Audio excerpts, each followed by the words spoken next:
Austin, Texas. Austin, Texas. Did you have fun playing in this, Mikey? Yeah, definitely did. Yeah, it was a fast action game. Yeah.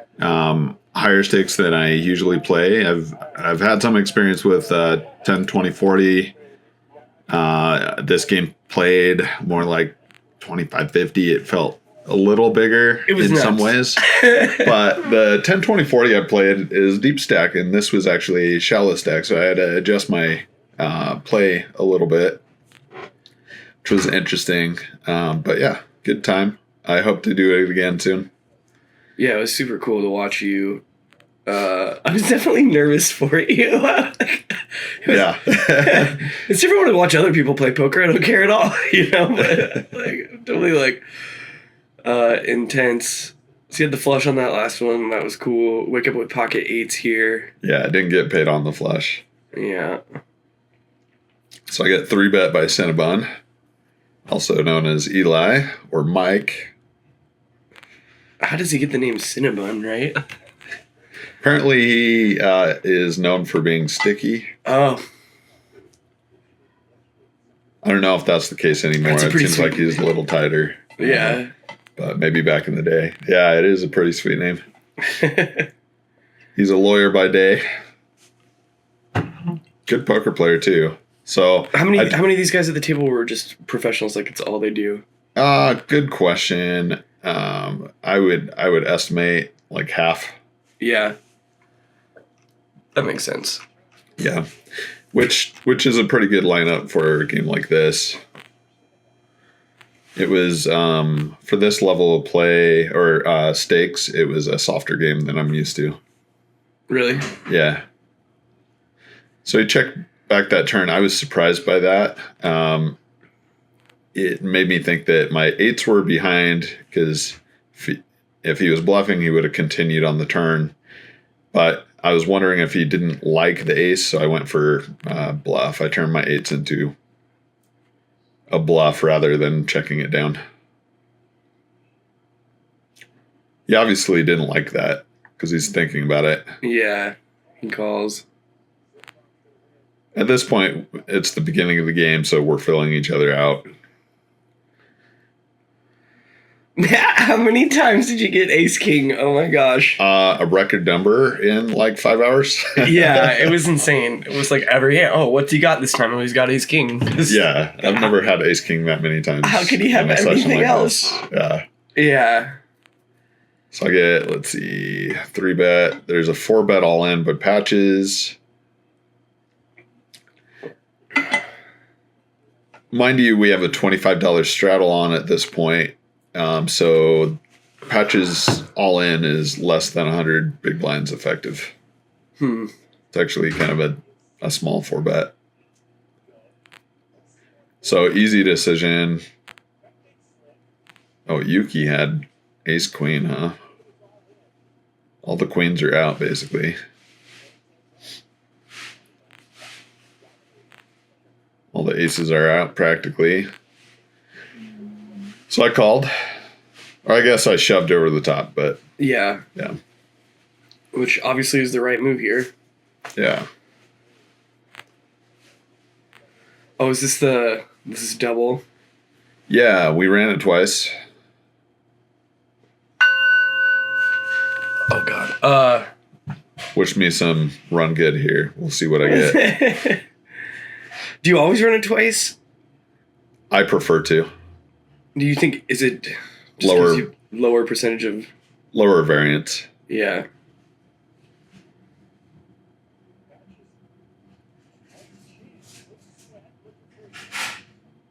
Looking for nothing. Let's see who won the top one. Bingo, won the top one. I think Patch is shoving all in there with ace queen off. That's pretty wild to me. I don't know. Well, he's short stacked. Okay. I'm okay with it. I think it was an okay move.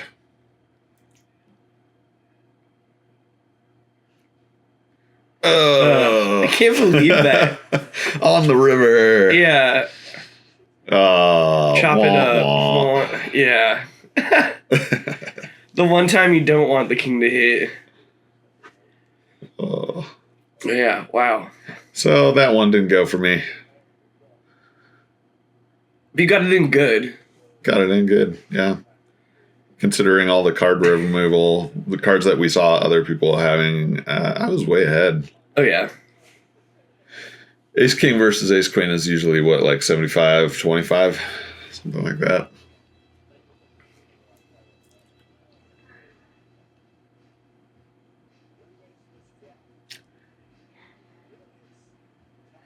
All right, so I have position on these guys. We got 2 pair. Yeah, I opened. They called.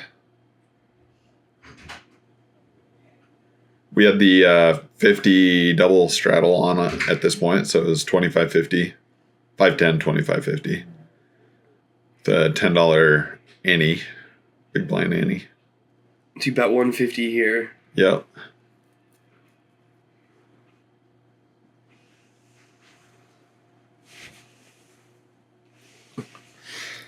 Everyone's calling me for my birthday right now. Happy birthday. Big birthday. It's my birthday. Mikey's in town for... Dude, you playing some World Series stuff, or are you just playing cash right now? Cash. Yep. Don't know if I'm going to play any World Series events. Maybe I'll play one, and that would be a turbo. Just get it over with. Yeah. But cash games. That's why I don't exist on Hendon Mob. I'm always playing cash games. We got an unlucky turn. Oh, and Devo turned 40, by the way. Big birthday. Oh, yeah. We had a good time celebrating last night. Devo was playing host the whole time. Barbecuing. Got a barbecue. Got the Two Rocks Donkey sweatshirt on there. I love that. I tie-dyed mine. We're getting some unlucky run out so far. Yeah, the tie-dye looks cool. Yeah, it does look cool. Hoodie. This was a tough session, I feel like. You kept getting, like, oh, I got Ace King again. Right, here we are, like, again, with the Ace King. And you're like, so, it's a good hand. But people kind of overplay Ace King a bit, right? Like, Yeah. Some people can. I guess sometimes I overplay it too. That was an interesting 3-bet shove with Pocket Force. yeah, that's crazy. Yeah. I'm guessing the 50 double straddle was on. 50 double straddle was on almost every hand. Yeah. Yeah. Just So makes it wild action. So he was like 60 big blinds effective when he shoved the 3-bet. So I guess that kind of makes sense. We run it twice. Looking good for the first board. Yeah, pop the king.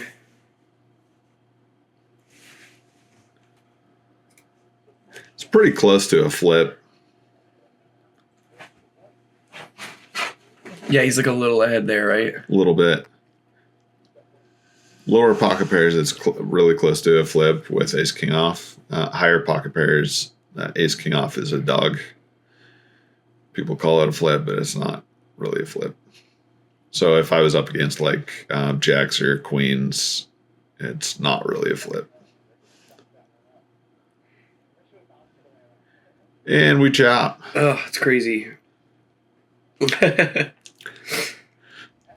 So what am I down at this point? I don't know. Like 1,000, 2,000. I don't know what I'm down, but you can see I'm adding to the stack because it's matched the stack. I wanted to have one of the larger stacks at the table, and I always like to play with 100 big blinds if I can, or more, usually 200 big blinds. Boise's gonna fire out. We go for a bluff here. I love that they call you Boise. I see that his stack is just barely under pot size, so I went ahead and went for the shove. He's gotta call you. He called.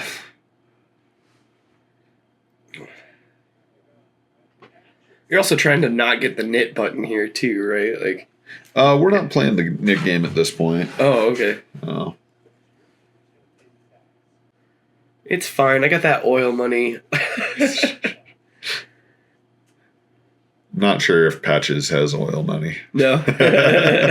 But you never know. They are down in Texas. I mean, he's got the hat for it. You might be big hat, no cattle. Big hat, no cattle. Yeah.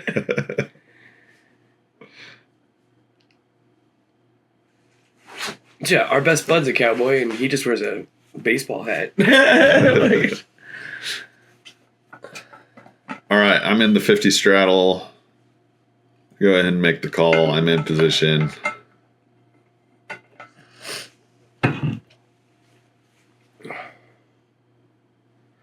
Oh, Bingo. just smacks you. Yeah. Like, oh, hi. Boise flaps trips. So I'm just working on my poker announcing voice. There you go. Love to be announcing something on the lodge here. He's out. I decided to fast play it. So I raised. Yuki's gonna call you with his queen.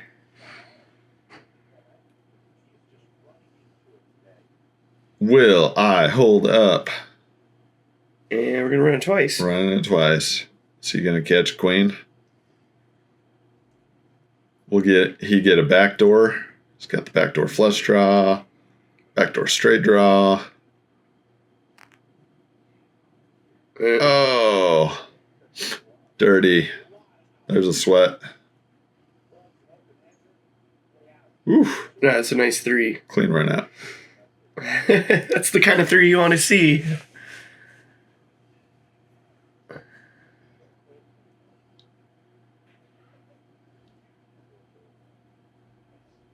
Another clean run out. Nice. Finally, a pot goes my way. It was nice to win a hand here. It was. I was like, how many of these is he gonna chop? I think I'm close to even at this point. Yeah. After that hand. It's funny too, because the 9 off wins the hand. After all these ace kings, can't get there. Oh, it's ridiculous.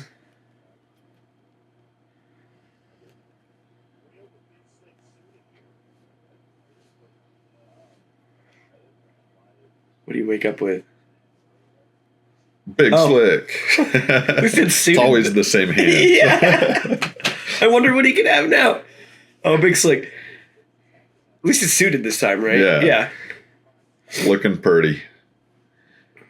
All right, I think we had the $50 double straddle on.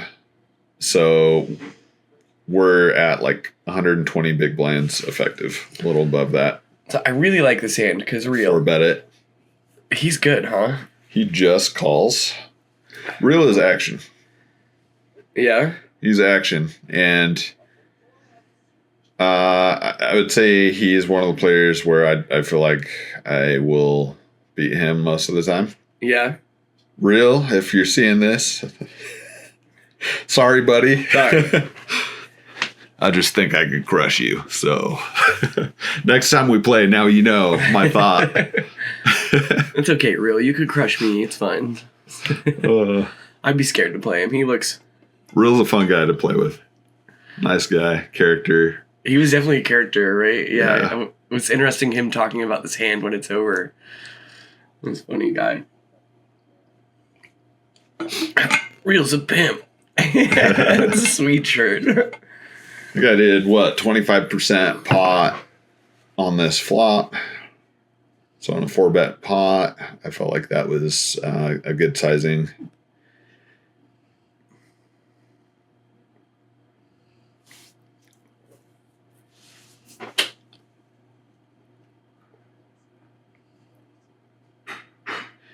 He's giving me vibes like he really likes his hand and he's trying to act like he doesn't. That's what I was thinking at this moment. So I decided to check back.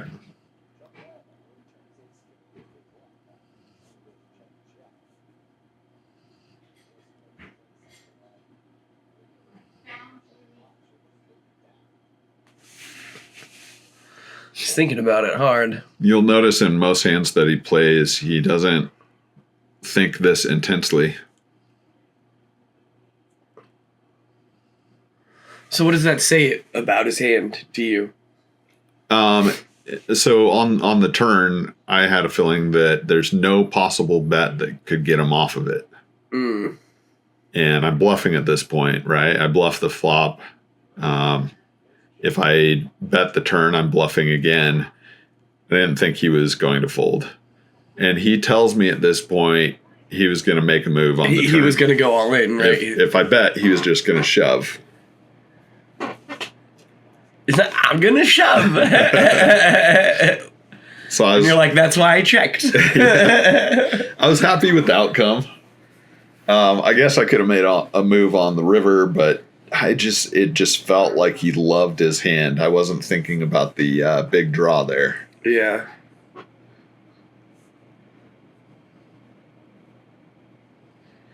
Okay, Llama limps, and so I size up with my open to 250. Normally I would open for less, like 125, 2.5 big blinds. Okay. With the $50 double straddle. And everybody decides to play. There's lots of action at this table. Cinnamon with this 3-4 suited. I was loving this flop, obviously. Yeah. 2 pair.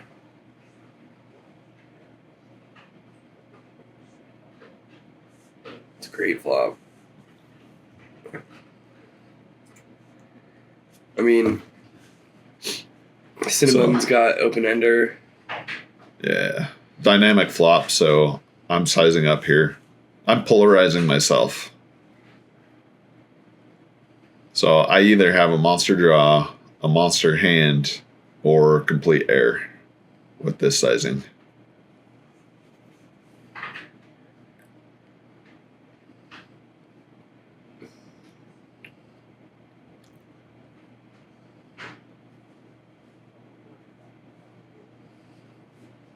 If it was a drier flop, I would probably size down.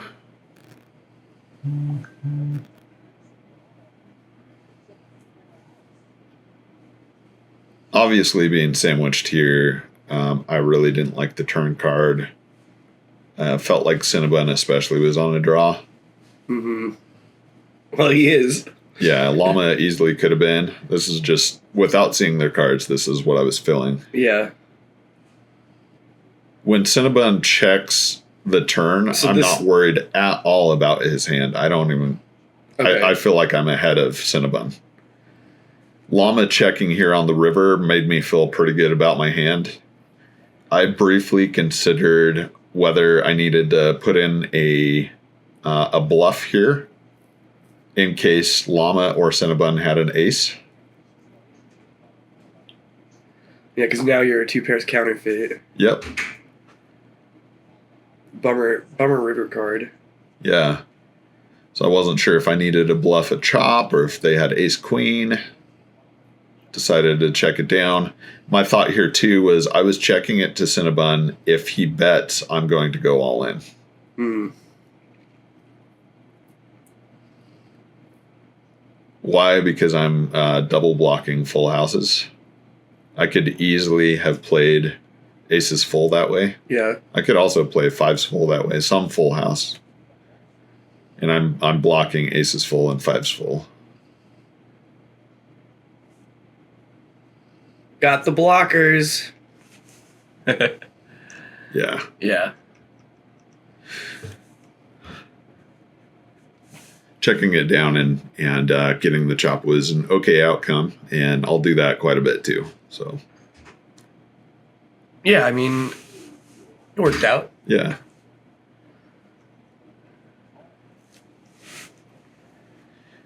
King Queen off is a pretty standard 3-bet here. Llama's call is fairly loose with 7-5 suited. That's insane. Yeah.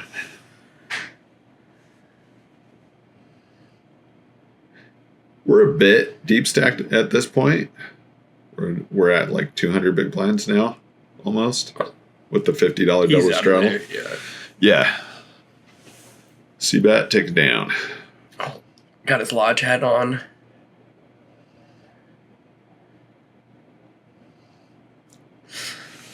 Oh, no. Oh, yeah.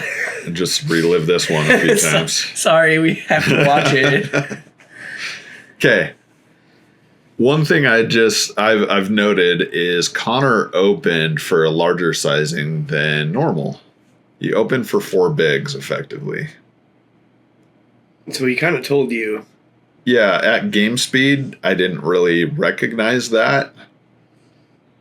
Some people will open a larger sizing with their premium hands, like aces and kings and queens. Patches shoves. Mind you, we're at 50 straddle, so his shove is really 26 big blinds. It's not big.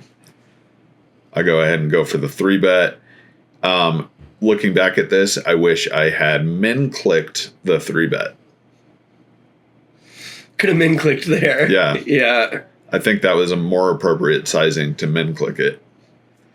Because now I felt priced in. And let's pause this for a second because this is one of the most important hands of the session. What's up? It is the most important. You're like, oh, that's God. a great place to pause. What am I doing here? I'm like, shit, what did I get myself into? Why did I 3-bet for so large? Yeah. So you're like, I should have min-bet there. Yeah. Min-click it. I mean, what would a min-click be? So he opened for 2. All in for 1,300 by patches. A min-click would be to 2,400. And I think that's a really good sizing. Connor had 9,400, right? So you can let this go then if you bet them in there. Yeah, if I think it would have been easier for me to let it go if I min-clicked it there. And if I was at the top of my range better than ace king, kings, aces, queens, etc., I probably would have still or a min click still would have been appropriate because it's still lowering the SPR post flop if he decides to call. If he shoves, of course I'm calling, and by min clicking it, his 4-bet sizing will probably always be a shove. So me sizing up to 3 over 3,000 or 3,000, whatever I did, was, I would say, an overplay. Too large of a sizing. Okay. Anyway, so where we're at now is I'm faced with 6,400 to call approximately. There's now, you can see 13,800 in the pot. So I'm getting over 2-1, and I think I calculated this later. I need about 30 to 31% equity here to make the call. So what's running through my mind is he should be slow playing aces sometimes. I don't know if he knows that. So I should have been thinking, what player type is he? What are mistakes that he's going to make that deviate from GTO? GTO here, he should be slow playing aces at a fair amount. Maybe he's slow playing at half the time. Maybe even more. So kings is probably a shove here every time. Mind you, we are 180 big blinds deep, a little more than that. So maybe he should be slow playing kings sometimes too. But I'm expecting him to shove kings almost every time. Ace king, he should consider shoving, and maybe he's slow playing some of the ace kings and shoving some of the ace kings. So maybe he picks ace king suited to shove, and maybe he slow plays half of his ace king offsuits. So now we're looking at a 50-50 for ace king. Queens is almost a pure call. Queens, jacks, tens, almost pure calls. Sometimes they're going to shove. Queens might shove, 40% of the time or so. So this is all running through my head. With ace king, I'm blocking aces and kings.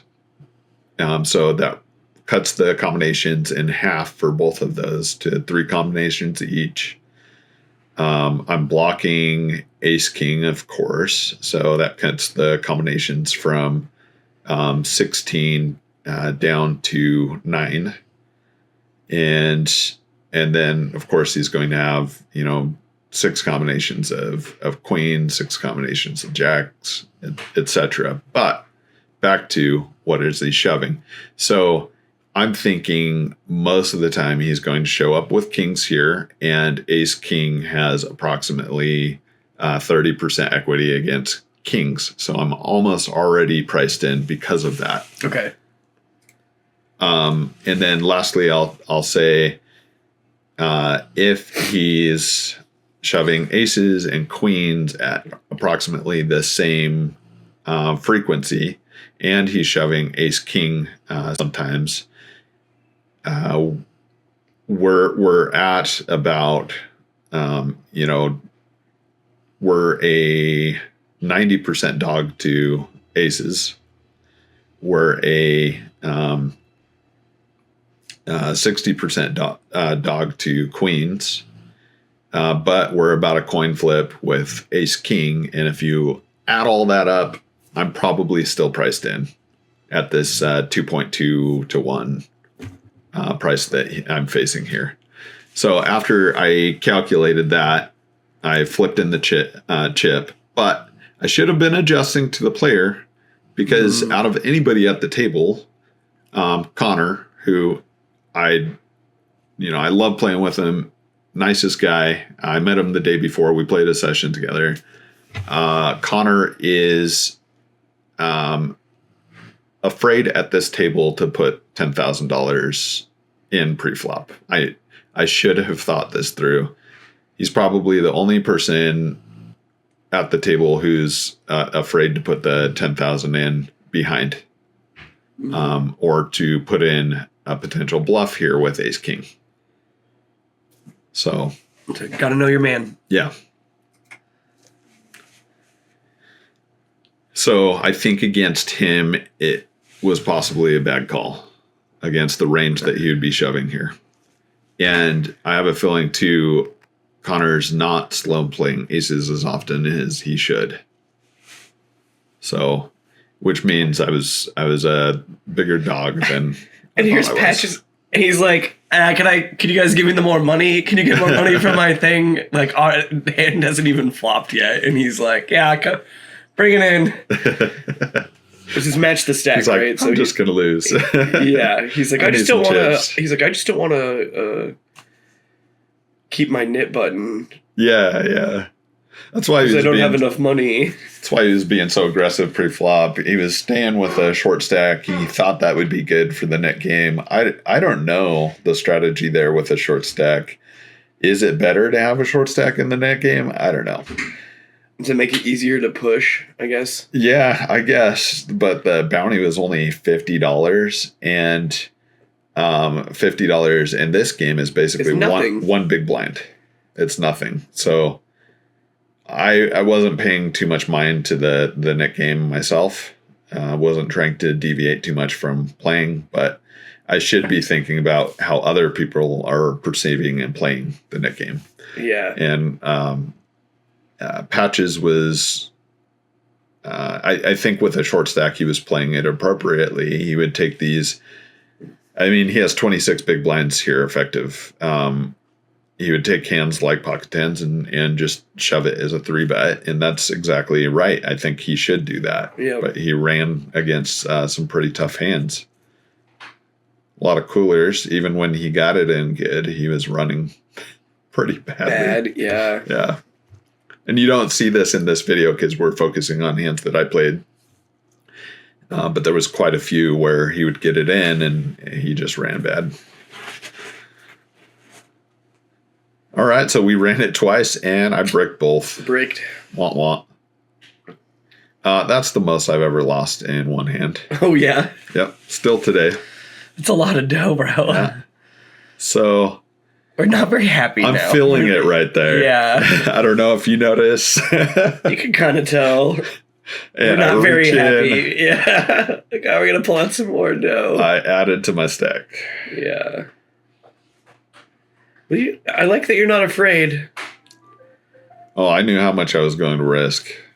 Beforehand, right? You had Yep. you had it all set. Yeah. Yep. How did you get invited to this game? Yeah, so there was a sign up. I was just watching one of the live streams, and they said reach out to Skull Mike and apply to see if you could play. I applied, and he reached out the very next day and asked which dates will work for me. That's so cool. So I picked one and made a trip out of it. It's a lot of fun. You like playing at the lodge? Oh yeah, it's a blast. I love it there. It's now my favorite poker room. So it's a bit of a trip for me. It takes almost a full day to get there, full day to get back. Because you have to like fly in and then drive. Yeah. Yep. And Texas is a pretty big place. Yes, it sure is. Did you meet Polk? We don't have any direct flights. No, I didn't meet Polk, but I have seen him there. Yeah. I've made a couple of trips out there now. That's good. I imagine playing people in Texas is kind of similar to playing people in Idaho. Yeah, right? actually. Real gamblers. Yeah, the action is very similar. In Idaho, we love to straddle. And same in Texas. Tons of straddling. Lots of pre-flop action. You got a lot of people who want to see the flop in both states.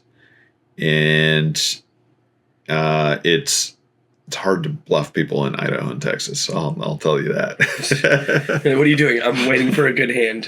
You go to Vegas, there's tons of nits. It's easy to bluff people in Vegas. It's tough to bluff people in Idaho and Texas. Depends on the game, though, of course, the lineup.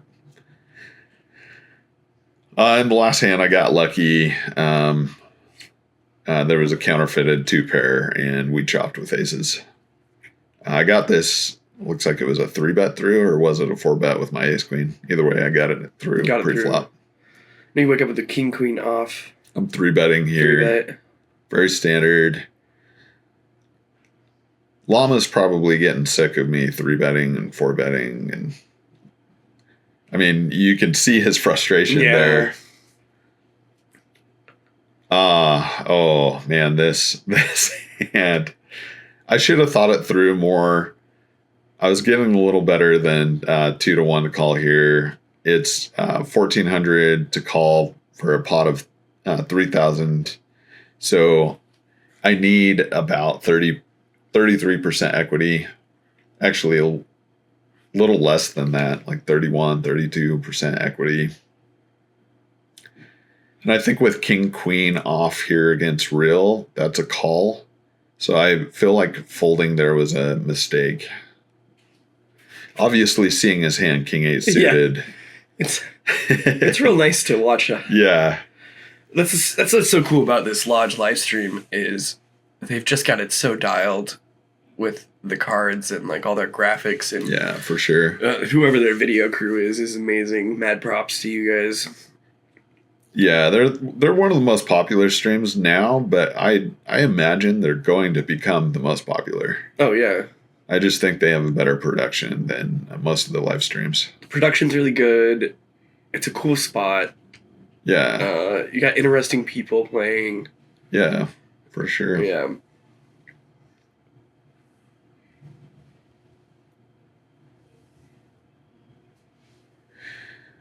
So I go for standard c-bet. I'm going to c-bet almost my entire range. Llama, as you saw in the last hand, was getting frustrated with me constantly putting pressure on. Yeah. And so he's battling back. And I've sensed this. I thought he was starting to hate how aggressive I was playing against him. And so I decided to go ahead and call here because I thought ace high might be good. And I might put in a move later. And so I'm more or less also floating just in case he checks or something, and then you can make a move here. Yeah, and I'm not going to 3-bet that flop very often. Yeah. So basically, my range is still uncapped. I could easily have full houses and now flushes in my range. Lots of trips in my range. Lots of 2 pairs too.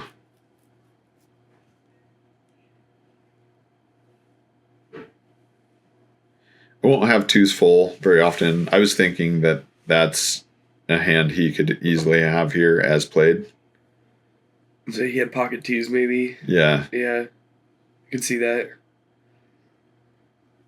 You just make the call. Okay. Yeah, he continues on the club like he's unfazed. And with this river, after he makes this move, my hand is still a bluff catcher. Sure, I'm beating some of his bluffs now that have value. For example, he could be bluffing with, in his mind, he could be bluffing with like ace deuce or some deuce, where he's trying to rep the 2s full, but he still has 2 pair. So before that, my ace high was behind those types of bluffs. He could be bluffing with pocket 3s, pocket 4s, because on paired boards, those are good hands to turn into semi bluffs. Maybe you'll catch full house on the Turner River with those types of hands. You notice I'm not happy with his 3-barrel here. It's looking really strong at this point. Flop and turn, I just got a sense that he was bluffing. And now with the 3-barrel, I'm wondering if I was just wrong.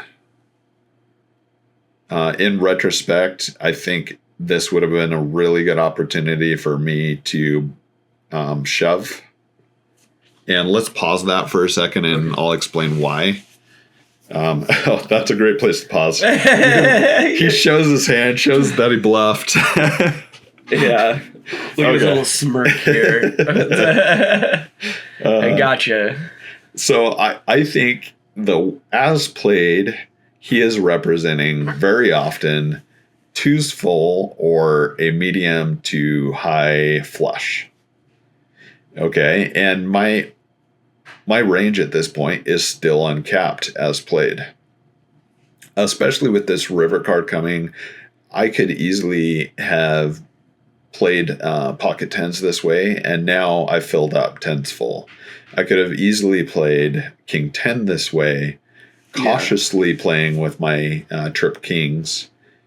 Since he looked unfazed on the turn, my king 10 is behind flushes, 2s full, etc.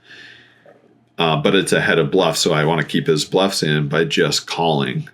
So the 10 actually could be a very good card for me, not a good card for him because he's probably not playing pocket 10s this way. I really don't see Don't think so, no, yeah.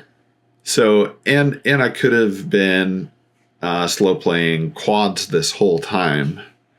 I could have... It's a bad bet. I could have smashed the turn with 8s full. So anyway, I'm now blocking 10s full and kings full of 10s. I'm blocking medium flushes.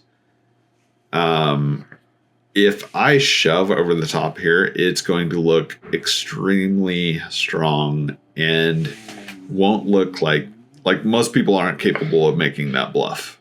No. So it's going to look like I have 2s full beat. Would he fold 2s full? I'm not. I doubt it. No. What I'm trying to get fold here is flushes, and the way he's played it, there's plenty of flush combinations that he could play this way. Huh. Like your thought process. Yeah. So I prefer a shove here over a call, but I think it's okay to fold here sometimes too. Yeah. I think that's it. Yeah. That is. Oh, is it? Yeah, okay. That's the last hand. Did you? I loved his move there. It's a good move. I think it was the best play I'd seen all day from anybody. It was a great bluff. All right. So I hope you enjoyed all of that video and me losing a bunch of money, especially that really big hand against aces where I just lost the most money ever in one pot. I'll never make you watch it again. I'm sure I'm going to see it multiple times. It's still in my nightmares. So please like and subscribe. Really means a lot to us. Yeah. And signing out, Boise Mike for Two Rocks and a Donkey. And I'm Devo. I'll see you guys next time.